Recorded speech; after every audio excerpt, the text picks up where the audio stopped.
आज मैं आपको एक सुंदर घेरदार प्लाजो बनाना सिखा रही हूँ और इसे बनाना इतना आसान है कि आप वीडियो को देखते ही बनाना सीख जाएंगे। तो चलिए इसे बनाना शुरू करते हैं। इसे बनाने के लिए हमने लिया है 2.5 मीटर कपड़ा। अब हम इस कपड़े को फैला लेते हैं। कपड़े को हमने डबल में फोल्ड करके रख लिया। 2.5 मीटर इसकी लंबाई है और 44 का इसका अर्ज है। ठीक है, इस तरह आपको डबल में कपड़े को फोल्ड करना है और फिर इसके एक कॉर्नर को पकड़ना है। इस तरह एक कॉर्नर को पकड़ते हुए ट्रायंगल बना लीजिए।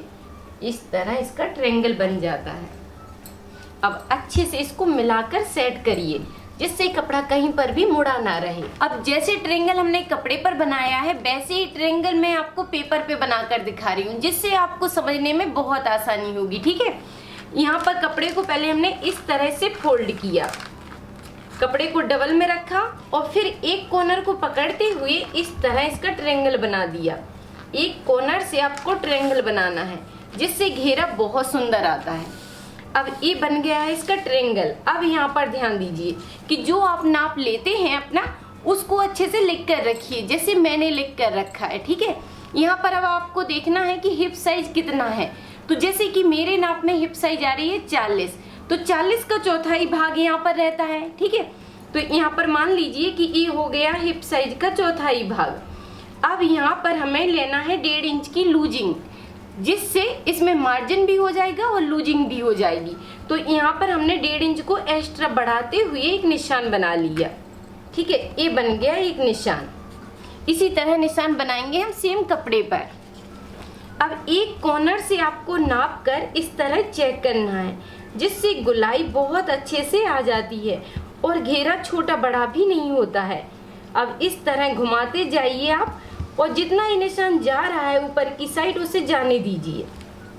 इस तरह से ये निशान आपका आ जाएगा। अब ये निशान इधर हो जाता है। अब इसके ऊपर लिया जाता है यहाँ पर फिर मार्जिन। ये रहेगा लंबाई में मार्जिन यूज होगा। अब बाकी का मैं आपको कपड़े पर बताती हूँ। तो यहाँ पर आपको बस इतना ही ध्यान देना है कि ट्रायंगल बनाते हुए इस तरह से यहाँ पर घुमाकर बराबर से रखिए जिससे गुलाई बहुत अच्छी आएगी। अब यहाँ पर जो निशान आप लगाते हैं इसी निशान को नाप कर इस तरह से इंची टेप को घुमाकर चेक कर लीजिए जिससे गुलाई आपकी बिल्कुल बराबर से आ जाएगी। इस तरह से घुमाते जाना है। इस निशान से आपको इस तरह से इंची टेप को घुमाते जाना है और निशान को पूरा कर लेना है जिससे अच्छे से इसमें ऊपर से ही गुलाई आ जाती है। अब ये निशान जैसा जा रहा है बस आप वैसे ही इंची टेप को घुमाते जाइए और इसको इस तरह लगा दीजिए।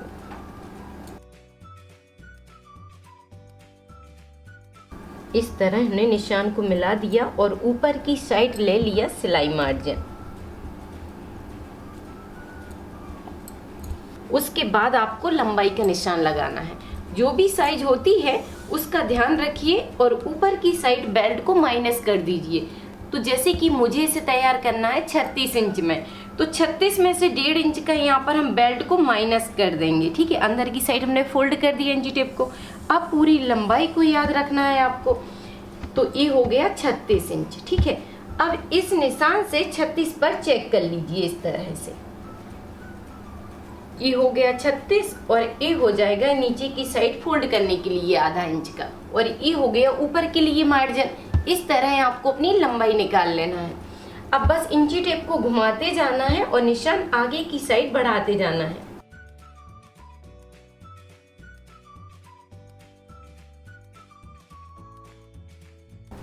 इंची टेप को आपको दोनों हाथों से इस तरह पकड़ना है और जब अगर आप पकड़ते हुए संभालते नहीं बन रहा है तो आप चाहें यहाँ पर कुछ रख कर इसको दबा सकते हैं। ठीक है, जिससे यहाँ पर इंची टेप अच्छे से रुक जाएगा और फिर आप आसानी से निशान लगा लेंगे। या आप ऊपर की साइड पेन लगाकर भी रोक सकते हैं। इंची टेप में पेन लगा कर रखिए और बस इंची टेप को घुमाते जाइए।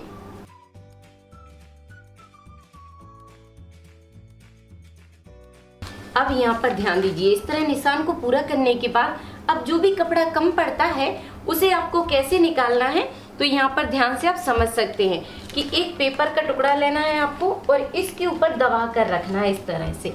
इसको हमने बढ़ा कर रख दिया है, ठीक है, जिससे मार्जिन के लिए हो जाता है। अब इस निशान को यहाँ पर लगा लिया और जितना यहाँ पर निशान लगा है उसको देखते हुए पेपर को फोल्ड करते जाइए।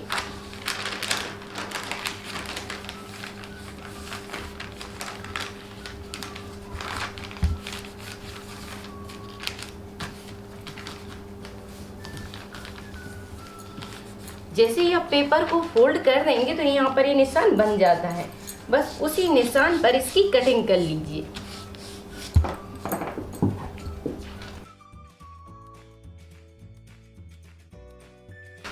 अब यहाँ पर जो भी एक्स्ट्रा कपड़ा है उसे आपको उठाना है और सीधे साइड से रखते हुए इस पेपर को रख कर यहाँ पर कपड़े को निकाल लेना है।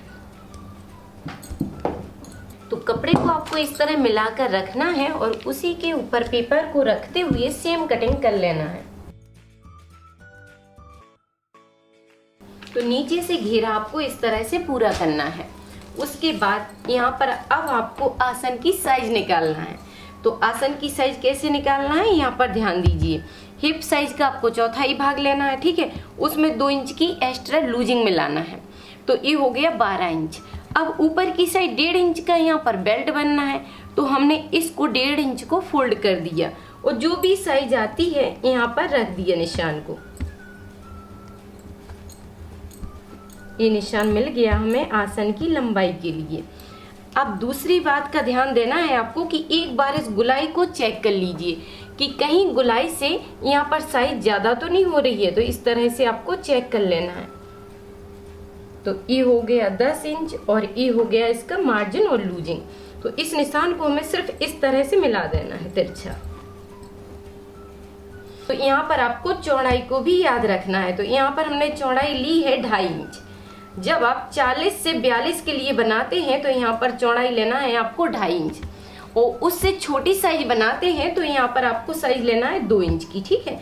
इस तरह से आसन की चौड़ाई का ध्यान रखना है। अब बस इस निशान को इस तरह से मिलाते हुए यहाँ पर गुलाई दे देंगे, बस इस तरह। यहाँ पर ज्यादा गहराई नहीं ले जाना है आपको, बस इस तरह मिला देना है। अब हमें इसी निशान पर इसकी कटिंग कर लेना है।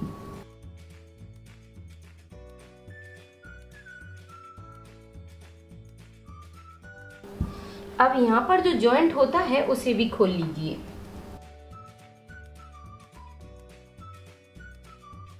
तो इस तरह से आपको आसन की कटिंग कर लेना है। उसके बाद इसके 2 पार्ट को पकड़िए और इस तरह पलट दीजिए, ठीक है। इसके बराबर से हमने इसको पलट दिया। अब यहाँ पर आपको स्किल रखते हुए 1.5 इंच का निशान लगाना है। तो स्किल को उठाना है सीधा और इस तरह से मिलाकर रखना है, ठीक है। इस कॉर्नर से हमने मिला दिया और यहाँ पर आगे के आसन में 1.5 इंच का झुकाव दे देना है। तो 1.5 इंच पर एक निशान लगा लीजिए। सीधी स्किल को इस तरह रखते हुए आपको तिरछा निशान ले जाना है। जितना भी कपड़ा एक्स्ट्रा है उसे काट कर सेट कर देना है।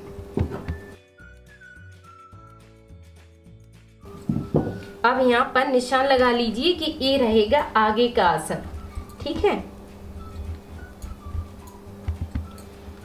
और ये जो बड़ी साइज है वो जाएगा पीछे की साइड। तो ये हो जाएगा पीछे के लिए। अब बस आपको क्या करना है कि पहले नीचे की साइड के जॉइंट लगाना है। कपड़े को पकड़ना है और आधा आधा इंच को दबाते हुए इसका जॉइंट कर लीजिए, जिससे घेरा की लंबाई पूरी हो जाती है। बस इस तरह आपको पकड़ना है और सीधी सिलाई डालते हुए इसके जॉइंट को पूरा कर लेना है। उसके बाद हमें दोनों आसन को पकड़ते हुए आधा आधा इंच के हिसाब से सिलाई डाल देना है।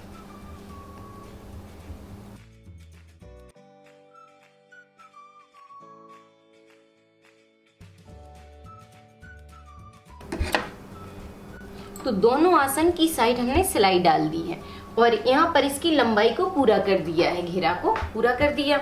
अब आपको क्या करना है कि इसको 20 सेंटर से पकड़ना है और इस तरह आसन से आसन मिला देना है। तो इस तरह से आपको आसन बीच की साइड में मिला लेना है। अब यहाँ पर आपको सेंटर में पकड़ते हुए एक पिन लगा लेना है, जिससे दोनों आसन बराबर से मिले रहेंगे। यहाँ पर एक पिन लगा दिया और एक एक पिन हम यहाँ पर लगा देंगे।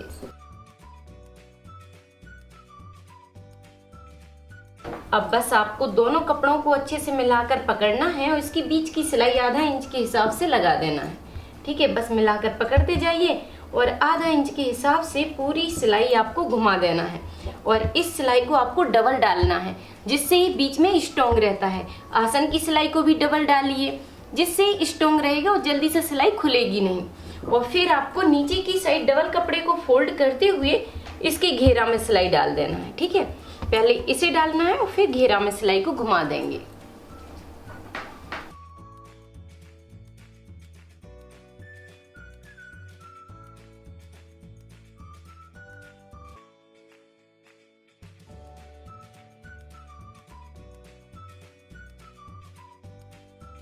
इस तरह से आपको बीच में सिलाई डालना है और उसके बाद आपको घेरा तैयार करना है। ये हो गया नीचे का घेरा तैयार। अब हमें सिर्फ इसमें बेल्ट लगाना है और प्लाजो बनकर तैयार हो जाएगा। अब बेल्ट आपको कैसे बनाना है यहाँ पर ध्यान से समझिए। यहाँ पर आपको इसके बराबर से एक सीधी पट्टी लेना है। ठीक है, पट्टी की साइज आपको इलास्टिक से 1 इंच बढ़ा कर लेना है। जैसे इसको डबल में हमने कर दिया और फिर यहाँ पर इलास्टिक से चेक किया इस तरह से। और बस ये हो गया मार्जिन के लिए, ये इलास्टिक बराबर हो गई है और ये है एक्स्ट्रा मार्जिन के लिए। तो यहाँ पर हमें सिलाई बस आधा इंच के हिसाब से चलाते जाना है।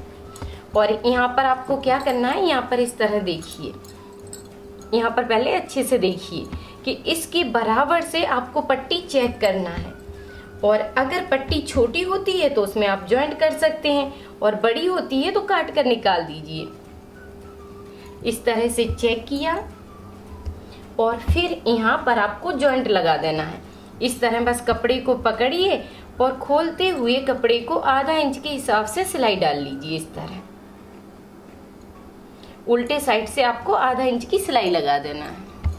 तो इस तरह आपको जॉइंट लगाकर बेल्ट को तैयार करना है। ठीक है, उसके बाद आपको क्या करना है कि जो जॉइंट है इस साइड से, इसको अंदर की साइड डाल दीजिए इस तरह। और एक साइड बस इस तरह से मिलाकर आपको पकड़ लेना है। अब यहाँ पर एक पेन से इसको रोक लेना है इस तरह। अब बराबर से आपको दूसरे साइड भी पिन लगा लेना है। इसको अंदर किया और यहाँ पर एक पिन लगा लिया।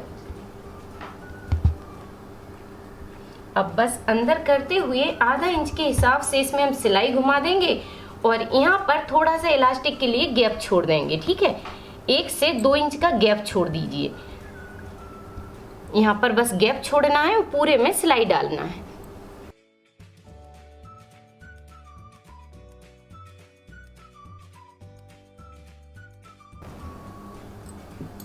तो इस तरह से आपको इसका बेल्ट जॉइंट करना है। अब इस बेल्ट को हमने ऊपर की साइड निकाल दिया इस तरह से। इस तरह से आपको ऊपर कर देना है पूरे बेल्ट को। और यहाँ पर जो गैप छूटा हुआ है इधर से ही आपको इलास्टिक डाल देना है। इसको पकड़ना है और खोलते हुए बस इलास्टिक डाल दीजिए। अब इलास्टिक आपको कैसे निकालना है ध्यान से देखिए कि आपकी जो भी कमर की गुलाई होती है उसके नाप को याद रखना है और उसी नाप में 4 इंच कम कर देना है। इस तरह से इलास्टिक आपको काट कर निकाल लेना है। जैसे कि इसमें कमर की पूरी गुलाई है 36 इंच, तो 36 में हमने 4 इंच को कम कर दिया और 32 इंच की इलास्टिक काट कर निकाल ली है। अब बस सेफ्टी पिन की मदद से इलास्टिक हमें इसके अंदर डाल देना है। आपको एक सेफ्टी पिन लेना है और इसमें लगाते हुए बस इलास्टिक को डाल देना है।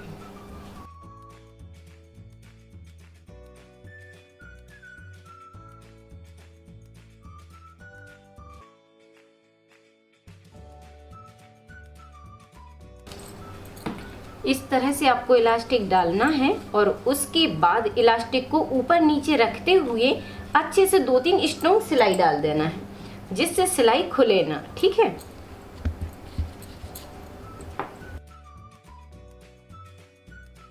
इलास्टिक पर आपको सिलाई डालकर इसके अंदर करना है और फिर जो गैप खुला रहता है उसे बंद करना है और फिर आपको अच्छे से इलास्टिक को खींचकर मिला देना है। इस तरह से मिलाने के बाद बस इसके ऊपर से 2 सिलाई डाल दीजिए, जिससे इलास्टिक बहुत अच्छे से स्ट्रॉन्ग हो जाती है और ये मुड़ेगी नहीं। एक सिलाई आपको 2 पॉइंट की दूरी से ऊपर से डालना है और फिर नीचे से 2 पॉइंट की दूरी पर डाल दीजिए। इलास्टिक को खींचते जाना है और सिलाई डालते जाना है। इस तरह से बेल्ट आपका बहुत फिनिशिंग के साथ तैयार हो जाएगा। अब मैं आपको इसे सीधा करके दिखाती हूँ। तो इस तरह आप बड़ी आसानी से सुंदर घेरदार प्लाजो को बनाकर तैयार कर सकते हैं। अब आप बनाइए, ट्राई कीजिए और वीडियो पर लाइक कमेंट करके मुझे जरूर बताइए कि वीडियो आपको कैसी लगी, और कमेंट में ये भी बताइए कि नेक्स्ट आप क्या सीखना चाहते हैं। थैंक यू, धन्यवाद। से जुड़ी कोई भी चीज सीखने के लिए आप YouTube पर सर्च करें राधिका ट्यूटोरियल्स और फिर अपने टॉपिक का नाम लिखें।